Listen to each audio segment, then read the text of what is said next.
in my lifetime, we used to send letters back and forth. We didn't send emails. And so these things came hard copy. And Colleen and I were 3 hours apart and we saw each other most weekends.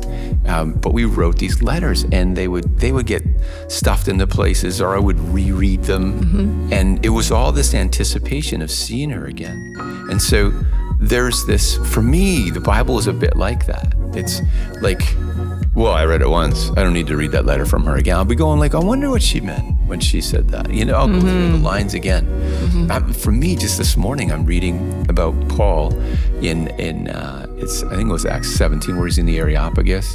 He's in Athens, and he's debating with these guys. And in Acts 13, Paul was unbelievably brilliant with the Jewish people. I'd never seen this sermon before. And he's explaining exactly how Jesus is the Messiah. And then he goes to the Areopagus, and he's starting to try to talk about the Christian hope with people who have no context for it whatsoever. And I'm drawn into this again this morning. I'm reading this, like, look at him working on this. And then, God, what's the context that I'm in? And what do I need to A, hear? B, how can I speak to people like the fire department? So, I have fire department friends or other folks that are in my life. I think, okay. Anyway, so for me, it's, gosh, it would be like saying, well, I filled my car up once with fuel. Well, I have to do that again. Or eat again. I'm done. I did that.